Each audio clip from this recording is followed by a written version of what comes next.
She's just the help, they sneered at the plus-sized African maid, until the Korean Mafia boss knelt before her.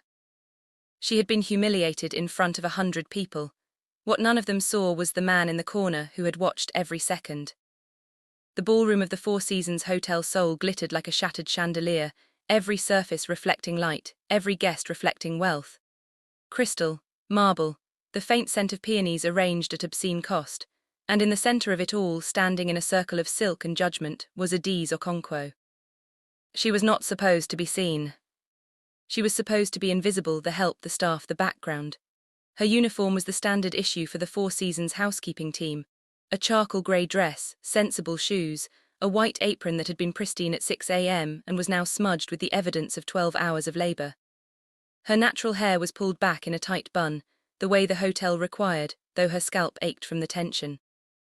Her dark skin, the color of aged mahogany, rich and unapologetic, gleamed under the ballroom lights because she had been running since dawn.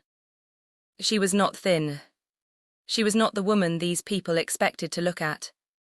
Her body carried the fullness of her mother's cooking, of egusi soup and pounded yam eaten without shame, of hips that swayed when she walked to Afro beats in her small apartment in Itaewon, of a stomach that was soft and present and refused to apologize for taking up space. She was 57, maybe 180 pounds, and she moved with the deliberate grace of someone who had learned early that the world would try to make her small, and had decided quietly to refuse. And now, in this ballroom, she was being made to feel every pound of that refusal. "Look at her," Yoon Ji-hye said, her voice carrying the particular cruelty of a woman who had never been told no. She was the daughter of a Keeble family, the kind of woman whose cheekbones had been sculpted by surgeons and whose contempt had been sculpted by entitlement. She stood in a champagne-coloured gown that cost more than Adiz made in 3 months, and she was looking at Adiz the way one looks at a stain. She's actually still standing here, like she belongs. Adiz had been delivering a tray of canapés, that was all. A simple task: carry the silver platter from the kitchen, place it on the service table near the orchestra, return to the back. She had done it 100 times, but tonight the ballroom was overstaffed and understaffed simultaneously, and someone had asked her to stay to help, to be visible in a space where visibility was danger. "I asked you a question," Ji-hye said, stepping closer. Her perfume was aggressive, something floral and expensive that fought with the peonies. "Do you speak Korean, English, or just whatever they speak where you're from?" Adiz felt the heat rise to her face, not shame, anger, but she had learned in her 2 years working in this city that anger was a luxury she could not afford. She set the tray down with steady hands. "I speak both, ma'am. Is there something you need?" The ma'am tasted like ash. She was 26. Ji-hye was maybe 24, but the uniform made her a servant, and the servant had to say ma'am. Ji-hye laughed, a sound like breaking glass. She turned to the circle of guests, executives, socialites, the kind of people whose names appeared in newspapers Adiz could not afford to buy. "She thinks I need something from her. Look at her. Look at this." She gestured at Adiz's body with the casual brutality of someone who had never considered that a body could be a person's home. They actually let her wear the same uniform as the other staff. The other staff are at least presentable. "This is a health hazard. This is disrespect to the guests." Someone laughed, not everyone, but enough. Adiz saw a man in the corner raise his phone, recording, probably because humiliation was content now. She saw a woman look away, uncomfortable but silent. She saw the hotel manager, Mr. Park, standing near the bar, and she saw him decide in the space of a breath that intervening would cost him more than ignoring this would. "Do not cry," she told herself. "Do not cry in front of them. They do not get your tears. Your tears belong to you and to God and to your mother in Lagos, who raised you to be steel." "I will remove the tray, ma'am," Adiz said, her voice steady as stone. "I apologize for any discomfort." Discomfort? Ji-hye stepped closer, close enough that Adiz could see the microblading on her eyebrows, the individual lashes glued to her eyelids. "You are the discomfort. Do you know what this event is? This is the Hwang-sung merger celebration. Do you know what that means? It means the most powerful men in Seoul are in this room. And you," she looked Adiz up and down, slow and deliberate, "you are what they see when they look at the help. A fat, dark, foreign woman who doesn't know her place. You are why we need stricter hiring standards." The word fat landed like a slap. Not because Adiz had never heard it, she had heard it her whole life, in whispers and in shouts, in Lagos traffic and in Seoul subways. But because it was being weaponized here in this room, with this audience, with this intention to destroy. She felt her hands tremble. She clasped them behind her back. Again, she said, I apologize, I will leave. She turned, she took one step, two. Don't turn your back on me, Jihai said, her voice sharpening. You don't turn your back on your betters. Haven't they taught you anything, or is this what they teach in? Where are you from? Nigeria, Kenya, some village with no mirrors. Adiz stopped. She felt something crack inside her, not her dignity, never that, but her patience. The thin veneer of professional composure that had carried her through 2 years of microaggressions and cold shoulders, and being called the African girl by staff who never learned her name. She turned back. I am from Lagos, Nigeria, she said, her voice quiet but carrying. My mother is a professor of literature at the University of Lagos. My father was an engineer who built bridges. I have a degree in hospitality management from the University of Ibadan. I speak 3 languages. I am here because I chose to be here, not because I had nowhere else to go. And you, she looked Jihai in the eyes, something the staff manual said never to do. You are a rude woman in an expensive dress. The dress does not make you better, it just makes you louder. The room went silent, truly silent, the kind of silence that follows a gunshot. Jihai's face transformed. The smooth mask of superiority cracked into something raw and ugly. You dare, she reached out. Her hand was manicured and trembling and aimed at Adiz's face. The hand never landed. A man stepped from the shadows near the orchestra, a space Adiz had not noticed. A darkness she had assumed was decorative. He moved without hurry, without sound, but the room shifted around him. Conversations stopped mid-syllable. Glasses paused halfway to lips. The orchestra, which had been playing something soft and forgettable, seemed to quiet without being told. He was Korean, maybe mid-30s, dressed in a black suit that fit him the way water fits a riverbed, inevitable, natural without effort. His face was angular, severe, the kind of face that had never smiled easily. His eyes were dark and absolutely still, the eyes of someone who had seen things that had burned the capacity for surprise out of him. He caught Jihai's wrist in his hand, gently, almost delicately, but Jihai gasped as if he'd struck her. Park Ji-won, someone whispered behind Adiz, the name carrying the weight of prayer and curse. Park Ji-won. The name meant nothing to Adiz in that moment. She was too busy breathing, too busy holding herself together, too busy not crying. But she would learn. She would learn that Park Ji-won was the head of the Seonyu Group, a real estate conglomerate that was, in the parts of Seoul that mattered, a front for something older and more dangerous.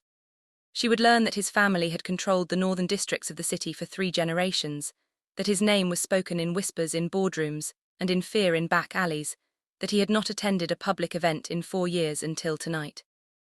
She would learn that he had been standing in that corner for 20 minutes watching her. Miss Yoon, Park Ji-won said, his voice low and smooth as river stone. He released her wrist. Your father is waiting for you at the east entrance. He has been detained by some business. I suggest you join him. It was not a suggestion. Jihai's face cycled through colors, red, white, something approaching green. Mr. Park, this woman she was. I saw what she was, Park Ji-won said. I saw what you were, the difference is clear, go. Jihai went. She walked fast, her heels clicking a rhythm of humiliation against the marble, not looking back. The circle of guests dispersed like smoke, suddenly very interested in their drinks, their phones, the ceiling. Adiz stood alone. The man, Park Ji-won, turned to look at her. His eyes moved over her face, her uniform, her body, not with the appraisal of Jihai's cruelty, but with something else. Something she could not name. Thank you, Adiz said, because her mother had raised her with manners even when the world had none. But I don't need protection, I was handling it. Park Ji-won's expression did not change, but something flickered, the almost smile of a man who had just been surprised and was not certain he enjoyed the sensation. I know, he said, that is why I intervened. He turned and walked away, melting back into the crowd as if he had never been there, leaving Adiz with her shaking hands and her burning pride, and the absolute certainty that something had just begun that she did not understand. But let me take you back to how this all began. Adiz woke every morning at 5:15 a.m. to the sound of Fela Kuti playing from her phone, Water No Get Enemy, the song her father had loved, the song that made her feel, even in this cold city, that she was not entirely alone. Her apartment in Itaewon was small, 1 room, a kitchenette, a bathroom where the hot water ran out after 7 minutes, but she had made it hers. A kente cloth hung on the wall, a gift from her mother.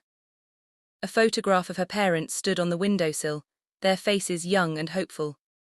A jar of egusi seeds sat on the counter, precious and rationed, because the African market in Itiwan only stocked them twice a month, and they cost too much. She was 26, alone in Seoul for 2 years, and she was tired. Not body tired, though she was that too, her feet aching from 12-hour shifts, her back sore from bending and lifting and carrying. She was soul tired, the kind of tired that came from being seen as less than every day in 1,000 small ways. The way passengers on the subway shifted when she sat down, the way cashiers spoke slowly to her, as if English were a struggle. The way men looked at her either not at all, or with a hunger that had nothing to do with who she was.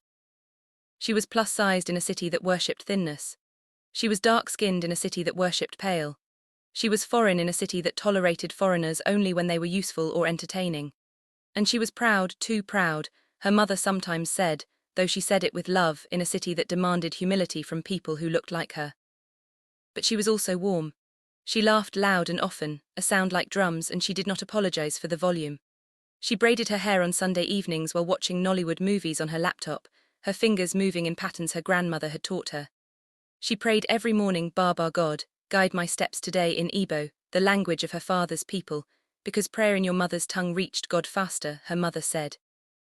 She had come to Seoul because the hospitality industry paid better here than in Lagos, because she had wanted to see the world beyond the bridges her father built, because she had been young and hopeful and certain that her degree and her work ethic would be enough. They had not been enough. They had been a starting point, and the race was uphill, and she was still running. The Four Seasons was her third job in Seoul. The first, a restaurant in Gangnam, had fired her after a customer complained that her size was unappetizing. The second, a boutique hotel in Hongdae, had closed suddenly, the owner disappearing with 2 months of wages. The Four Seasons paid on time, followed labor laws, and treated her with the cold professionalism of a machine, which was, she had learned, the best she could hope for. She had friends, sort of. Nkeche, a Nigerian nurse who worked the night shift at Severance Hospital and met her for jollof rice on Sundays. A few Korean co-workers who smiled at her in the break room but never invited her to their after-work gatherings. She was friendly with the old woman who ran the tteokbokki stand near her apartment, who gave her extra fish cakes because, she said, you look like you need feeding. But she was lonely. Deeply, quietly lonely. The kind of loneliness that made her talk to her mother's photograph sometimes, telling her about her day, pretending the silence was a conversation. She had not dated in Seoul. Not really. There had been a Ghanaian graduate student briefly who had told her she was too much woman and had left her for a Korean classmate. There had been a Korean co-worker who had been kind to her for 3 weeks, who had made her hope, who had introduced her to his friends as my African friend, in a tone that made her feel like a souvenir. She had decided after that to be enough for herself, to be her own home. To not need anyone to see her, because needing was a vulnerability she could not afford. She did not know on the morning of the Hwangsung merger celebration that everything was about to change. She woke at 5:15. She prayed. She braided her hair into a tight crown because the hotel required it, though her scalp protested. She put on her uniform, the grey dress that was too tight across her chest, the white apron, the sensible shoes that had carried her through miles of marble hallways. She took the subway from Itiwan to Gwanghwamun, standing because there were no seats, holding the rail because the train swayed. And she thought about her mother, who was probably waking up now in Lagos, making tea, preparing for a day of teaching students who would never know how hard their professor's daughter was working in a cold city far away. Mama, she thought, I'm still here, I'm still standing, that has to be enough for today. She arrived at the Four Seasons at 7 a.m. The morning shift was already busy, rooms to clean, laundry to sort, the endless machinery of luxury that required invisible labor. She worked through the morning with her usual efficiency, her body moving through tasks with the muscle memory of repetition. She did not think about the evening event, the ballroom, the guests who would look through her. She did not know that Park Ji-won had already arrived.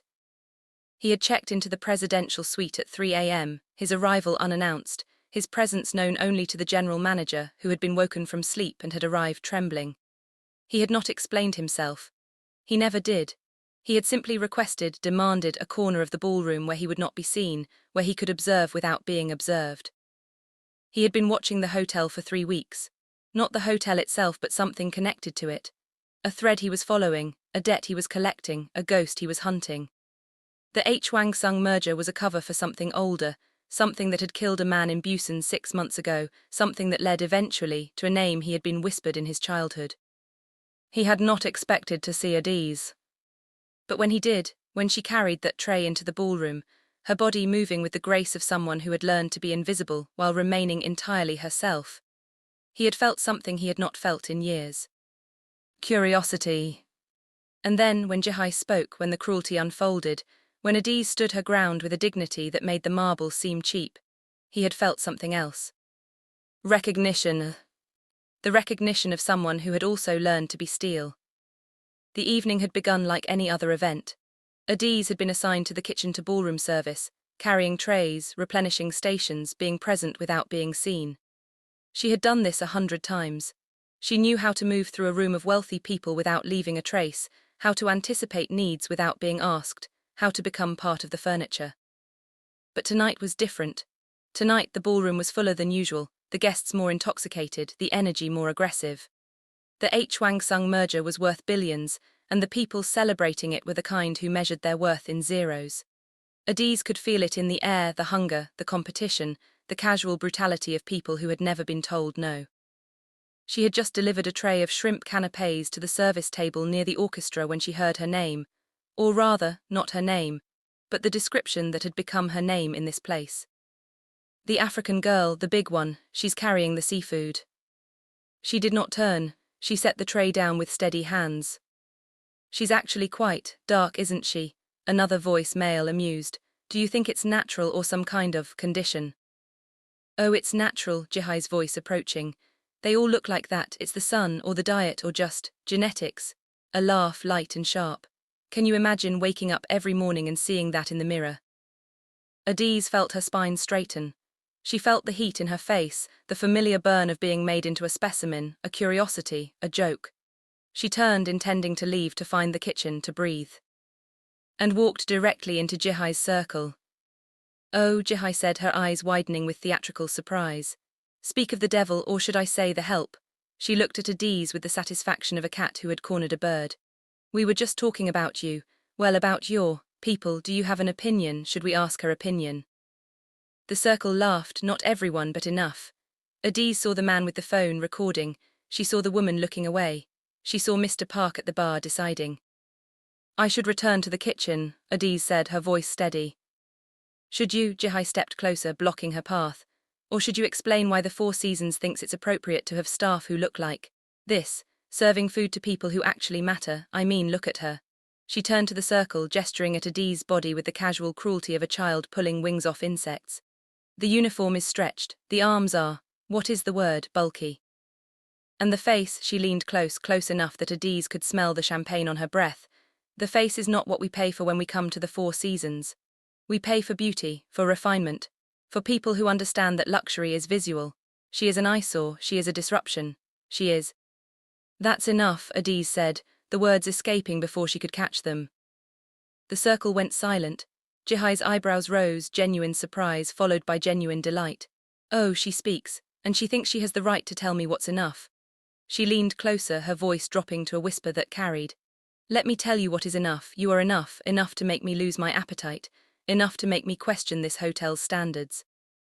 Enough to make me call my father, who sits on the board of this hotel's parent company, and suggest that the Four Seasons Seoul might need a complete staff review, starting with the foreign hires who don't understand their place. Do not cry, Adiz told herself, do not cry, they do not get your tears. But she felt them building, felt the pressure behind her eyes, the tightness in her throat, not because of Jihai's words. She had heard worse, she had survived worse, but because of the room, because of the silence of the people who watched and did nothing, because of Mr. Park who had decided, because of the man with the phone who would post this, who would make her humiliation permanent, who would turn her into content for strangers to laugh at. I will leave, she said, her voice barely above a whisper. Yes, Jihai said, you will, and you won't come back, because tomorrow I will make a call, and the next day you will be on a plane to wherever you came from. Because that is what happens to people like you when they forget their place. They disappear. She reached out again, her hand, manicured and trembling, aimed at Adiz's face. What Adiz didn't know, couldn't have known, was that she was not as alone in that room as she thought. In the corner, in the shadows, A man who had not spoken in public in 4 years was already moving. But the hand was still falling, the humiliation was not over. Adiz flinched, she couldn't help it. She saw the hand descending, saw the satisfaction in Jihai's eyes, saw the circle watching with the hungry attention of people who needed to feel superior to something. The hand never landed.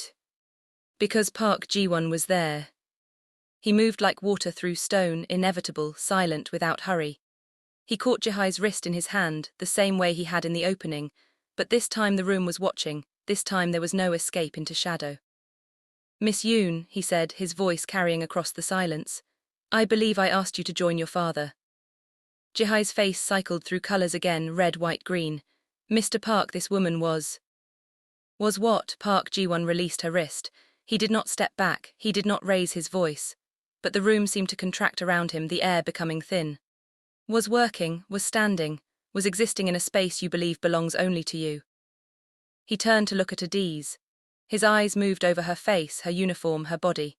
And this time she saw something in them, not pity, not curiosity, but a kind of fierce assessment, as if he were seeing something that had been hidden and was now revealed.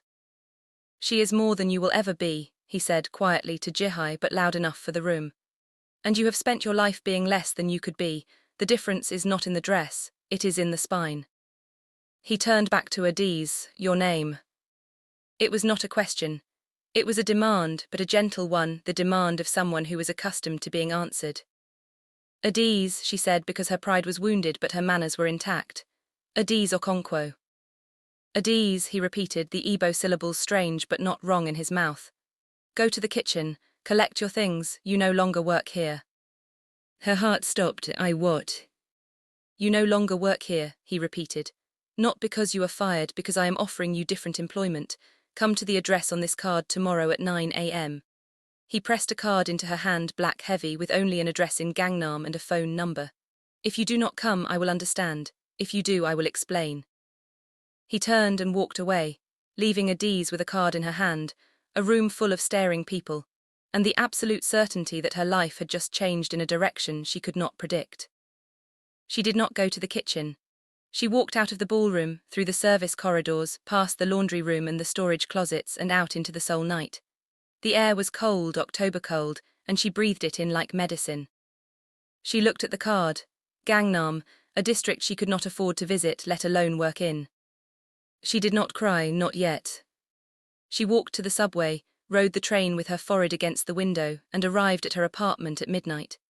She sat on her bed, still in her uniform, and looked at the photograph of her parents. "Mama," she thought, "something happened tonight. I don't know if it was good or bad, but it was something." And then, finally, she cried.